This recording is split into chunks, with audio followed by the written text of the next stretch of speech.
नमस्कार विद्यार्थी मित्रांनो, मी प्राध्यापक पी गोळे, मराठा विद्याप्रसारक समाजाचे गुरुवर्य मामासाहेब दांडेकर कला, भगवंतराव वाजे वाणिज्य आणि विज्ञान महाविद्यालय सिन्नर, TY BCom, विपणन व्यवस्थापन पेपर क्रमांक 2, प्रकरण 2 सामाजिक विपणन याला आपण सुरुवात केलेली आहे. मागील लेक्चरमध्ये विपणनाचे इतर व्यवसायावरील परिणाम, यामध्ये स्पर्धकांवरील प्रतिकूल परिणाम, अनुचित प्रथा, अत्यंतिक जाहिरातबाजी या 3 घटकांचा आपण अभ्यास केला. यानंतर चौथा घटक आहे खाजगी व सार्वजनिक वस्तूंमधील संघर्ष. असे म्हटले जाते की खाजगी कंपन्या सार्वजनिक कंपन्यांच्या वस्तूचा तोटा करून आपल्या वस्तूंची जास्त विक्री करतात, पण त्यामधील संघर्ष टळणे गरजेचे आहे. केवळ जोड वाढले की करमणूक करही वाढतो. बंधने किंवा मर्यादा आणता येत असल्याने केबल चालकांना असभ्य चित्रपट किंवा कार्यक्रम दाखवता येण्यावर बंधने पडतात, परंतु ते भरावयाच्या कराबाबत आणि दाखवायच्या वाहिन्यांबाबत चिंतित नसतात. आपली सेवा जास्तीत जास्त सामाजिक खर्चाने विकण्यात त्यांना जास्त रस असतो. म्हणजे या मुद्द्यामधून विपणनाच्या माध्यमातून असा परिणाम होताना दिसतोय की खाजगी ज्या कंपन्या ज्या आहेत या सार्वजनिक कंपन्यांच्या वस्तूंचा तोटा करून आपल्या वस्तूंची जास्तीत जास्त विक्री करण्याचा जो काही प्रयत्न आहे यामध्ये केला जातो. यामधून विशेषतः दूरदर्शनवरती किंवा चित्रपटांमध्ये जी जाहिरातबाजी केली जाते, यामध्ये ज्या सार्वजनिक वस्तू आहेत, शासनाच्या माध्यमातून ज्या वस्तूंची विक्री केली जाते, जसं की याचं नामवंत उदाहरण जर म्हटलं तर तसं हे जे उत्पादन आहे हे खाजगी कंपन्यांचं नाही किंवा शासनाचं नाही, खाजगी कंपन्यांचंच आहे. जनरिक औषध जे आपण म्हणतो याच्या प्राईस कमी आहेत आणि आपण इतर फार्मास्युटिकल मेडिकल घेतो यांच्या प्राईस मात्र जास्त आहेत. आता हा एक वस्तूमधील संघर्षच आहे की यांच्या जनरिक औषधांच्या प्राईस कमी असल्याने त्यांच्यापासून मिळणारा आजारावरील जो उपाय आहे हा थोडासा कमी कालावधीत जास्त कालावधीनंतर आपल्याला मिळतो. मग जाहिरातबाजीतून काय होतं आहे की जनरिक औषधांच्या खरेदीबाबत कोणी जाहिरात करत नाही किंवा ते या जाहिरातीकडे कुठल्या कारणामुळे दुर्लक्ष करत आहे या संदर्भात आपली पूर्ण माहिती नाही. म्हणजे यामध्ये जो वस्तूमधील जो संघर्ष जो आहे, खाजगी वस्तू, सार्वजनिक वस्तू किंवा जास्त किमतीच्या वस्तू, कमी किमतीच्या वस्तू हा निर्माण होताना आपल्याला दिसून येतो. पाचवा परिणाम आहे संस्कृती बिघडवणं. जाहिरात हे संस्कृतीमधून निर्माण झालेलं उत्पादन आहे. जेव्हा जाहिरातींनी सांस्कृतिक संपन्नतेचं जतन केलं पाहिजे, पण सायबर इंटरनेट केंद्र चालवणाऱ्याकडून अनुचित मार्ग अवलंबले जातात. प्रौढांसाठीचे कार्यक्रम केबल वाहिन्यांवर दाखवले जातात. अशा गोष्टींमुळे सांस्कृतिक हित प्रदूषित होतं. नवीन पिढी आपला स्वतःचा दर्जा व अस्तित्व गमावून बसण्याची भीती आहे.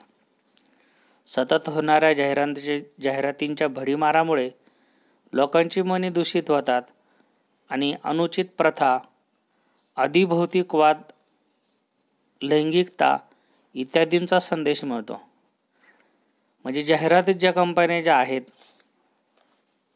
किंवा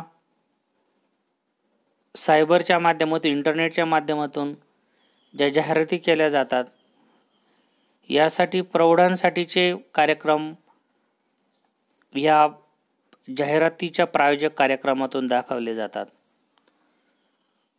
नवीन जी पिढी जी आहे यांच्या दृष्टीनं किंवा यांच्यामध्ये बदल होण्याच्या दृष्टीनं चांगल्या कार्यक्रमांची आखणी यामध्ये केली जात नाही. त्यामुळे जी काही संस्कृती आहे ही बिघडवण्याची भीती यामधून निर्माण होते. पुढचा परिणाम आहे अतिभौतिकवाद. आजचे जग भौतिकवादी आहे, कारण प्रत्येक जण भौतिक वस्तूंची जितकी प्राप्ती होईल तितकी घेण्याच्या प्रयत्नात आहे. लोकांचं मूल्यमापन त्यांच्याजवळील वस्तूवरून केलं जात आहे. आधुनिक व्यावसायिक जगाच्या सर्व अधिभौतिक वस्तू ज्यांच्याकडे आहेत त्यांना यशस्वी समजले जाते. जाहिरातबाजी या केवळ एकाच कारणामुळे हा जडवाद वाढत आहे, कारण त्यामुळे सर्वसामान्य लोकांच्या मनात इच्छा किंवा उत्सुकता निर्माण केली जाते आणि नंतर उत्सुकतेचे रूपांतर उत्पादनाच्या किंवा सेवेच्या मागणीत होते. अशा अधिभौतिकवादी राहणीने लोक जास्त काम करून जड वस्तू, उदाहरणार्थ सदनिका, TV, CD, refrigerator, air conditioner, भारीशाली सतरंजा, दिखाऊ वस्तू, आधुनिक प्रकारची वाहने मिळवण्याचा प्रयत्न करतात. घराला शोभा देणाऱ्या अशा वस्तू असणाऱ्या मनुष्याला यशस्वी मनुष्य समजले जाते. त्याच्या प्राप्तीसाठी पैसा मिळवण्यासाठी लोक अगदी वेडे होतात. आता प्रश्न असा निर्माण होतो की घर मनुष्याचे असते की भौतिक वस्तूंचे. म्हणजे या भौतिकवादाच्या माध्यमातून जो ग्राहक वर्ग आहे हा ग्राहक वर्ग घरामध्ये किंवा घरातील सजावटीसाठी अनावश्यक वस्तूंची खरेदी करतो. जसं की आजच्या प्लास्टिक जमान्यामध्ये प्लास्टिकच्या फुलांचा वापर घरांमध्ये किंवा दरवाजाच्या कमानीवरती केला जातो. घरामध्ये अनेक प्रकारच्या वस्तूंच्या माध्यमातून घर सजवण्याचा प्रयत्न केला जातो. काही वस्तूंची घरामध्ये आवश्यकता देखील नसते. घराची सजावट करणे हे काही वाईट नाही. मनुष्याला आनंद मिळण्यासाठी ते आवश्यक आहे. परंतु अतिभौतिकवादाच्या माध्यमातून प्लास्टिकचं उदाहरण आपण बघितलं, नैसर्गिक साधनसंपत्तीचा ऱ्हास यामध्ये होतो किंवा घरांच्या स्वयंपाकघरामध्ये मोठ्या प्रमाणामध्ये स्टीलची भांडी, तांबे पितळाची भांडी दिसतात. ती फक्त घरामध्ये शो म्हणून ठेवली जातात. त्यांचा प्रत्यक्ष वापर कधी करण्याची गरज देखील निर्माण होत नाही.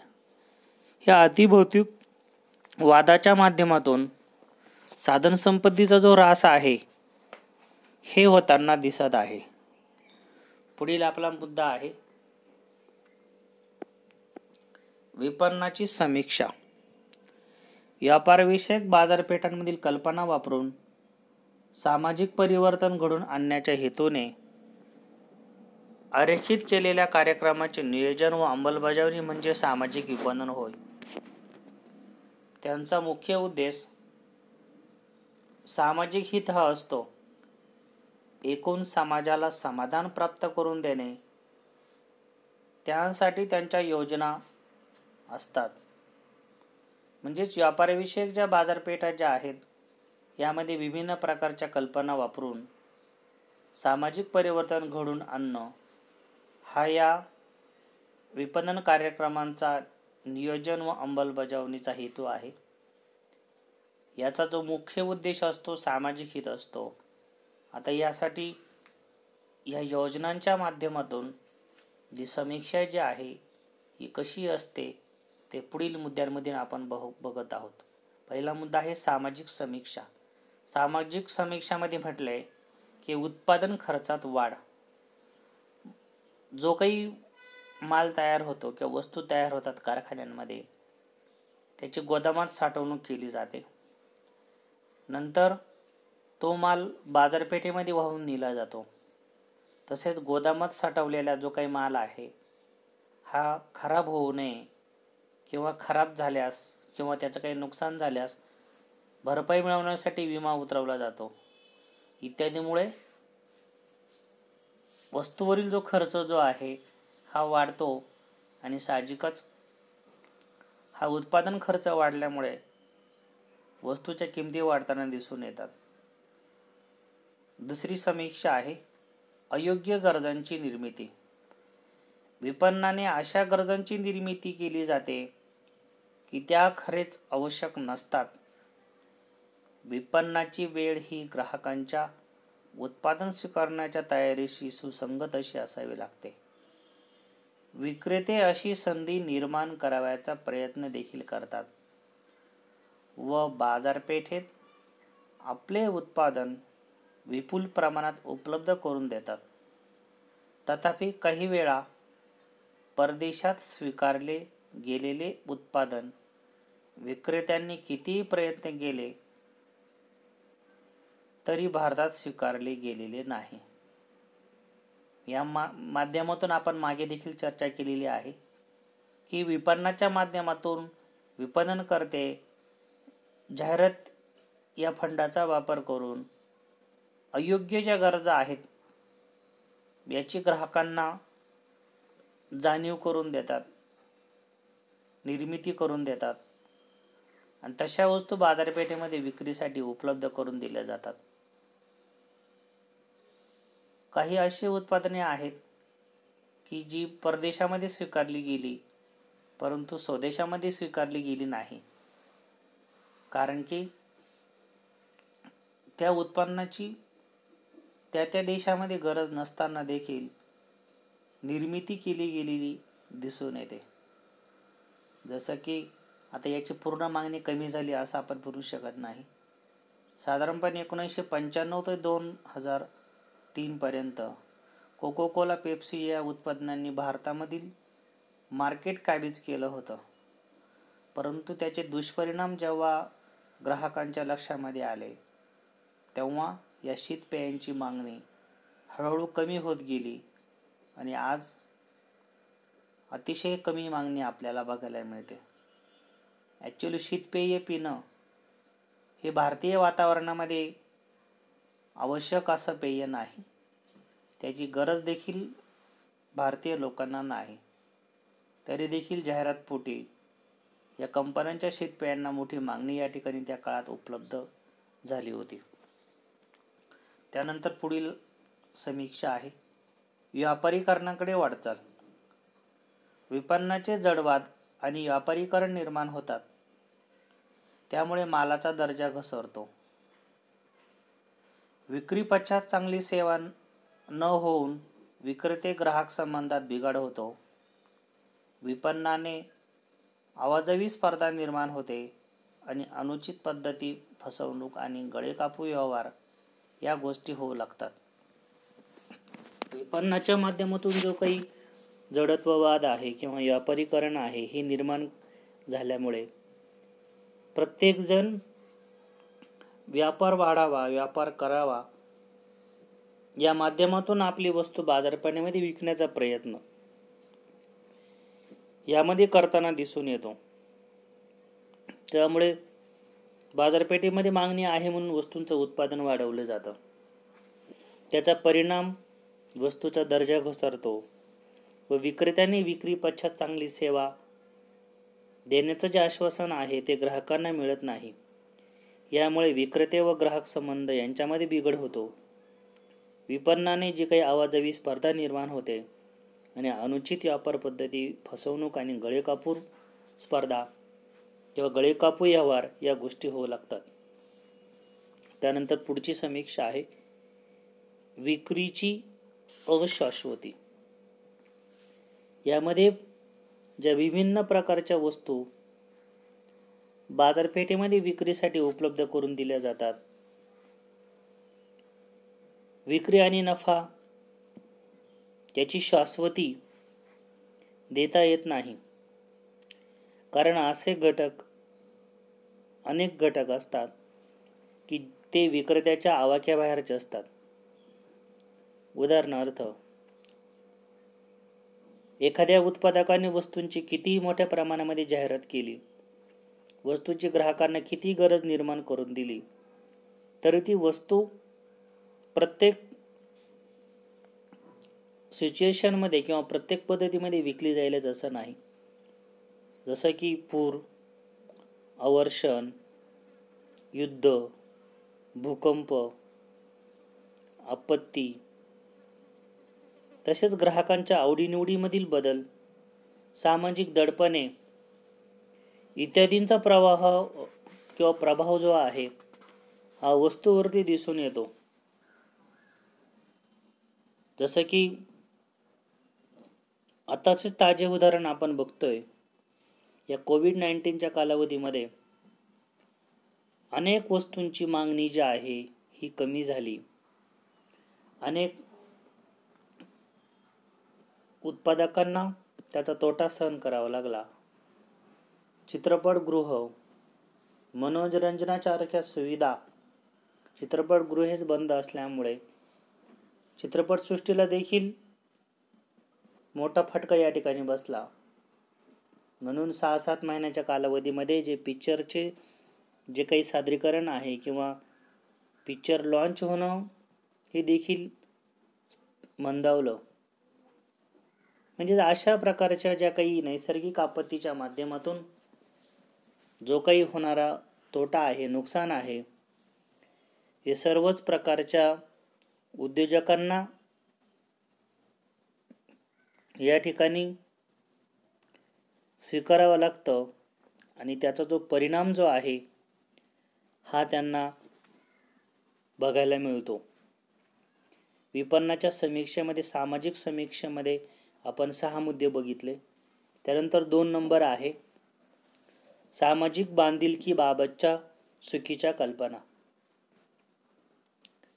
व्यावसायिक उपक्रमाचा समाजावर खूपच प्रभाव पडतो. ती एक सामाजिक आर्थिक संस्था आहे. त्यांच्या विपणनाने राहणीमान सुधारलं पाहिजे. ते चांगल्या जीवनाची शाश्वती देते.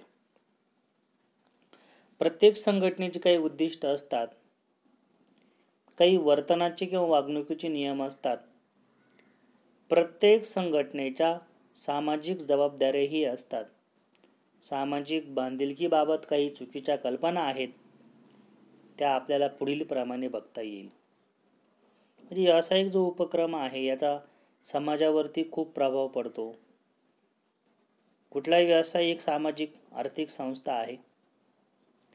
त्याच्या विपणन जे आहे किंवा त्यांच्या वस्तू ज्या आहे यामुळे समाजाचं राहणीमान सुधारतं. चांगल्या जीवनाची शाश्वती ग्राहकांना उपलब्ध करून देणं ही प्रत्येक संघटनेची उद्दिष्ट असतात.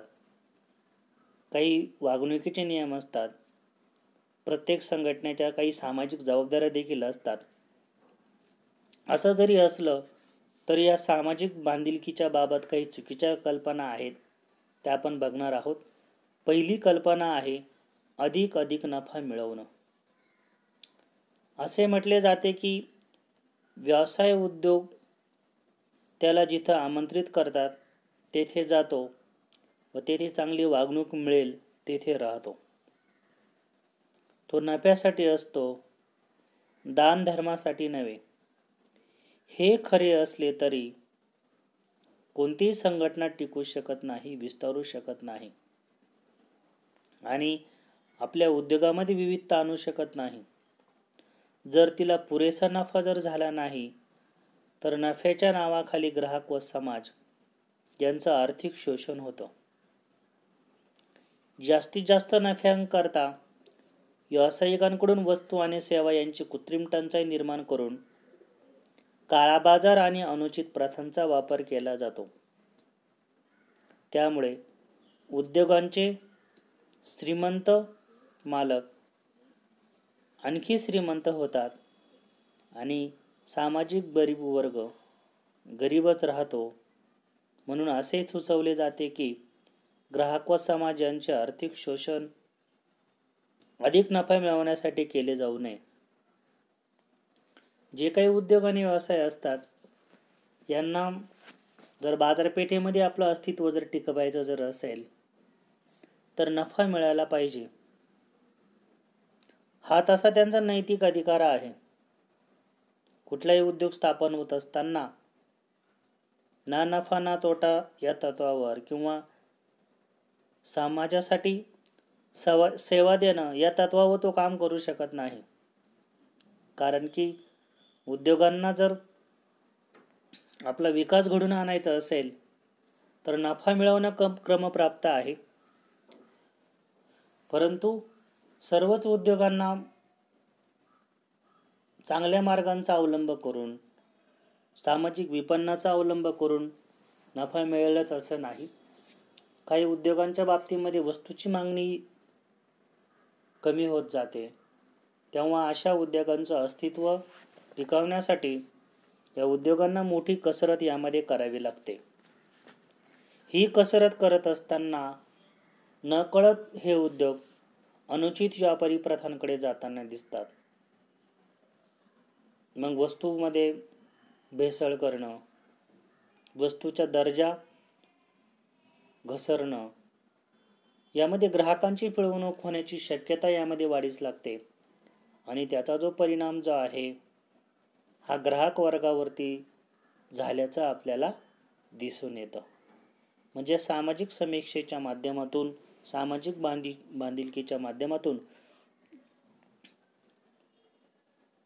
वस्तू आणि सेवा विकून अधिक नफा मिळवणं ही जी संकल्पना जी आहे ही उद्योग व्यवसायांच्या मालकांच्या मनामध्ये ठाचून भरल्यामुळे त्यांना वस्तू विकणं आणि नफा मिळवणं यापेक्षा वेगळं काही दिसत नसावं का, असा प्रकारचा प्रश्न निर्माण होताना आपल्याला दिसून येतो. त्यानंतर पुढील जो भाग आहे हा पुढील लेक्चरमध्ये कंटिन्यू केला जाईल. धन्यवाद.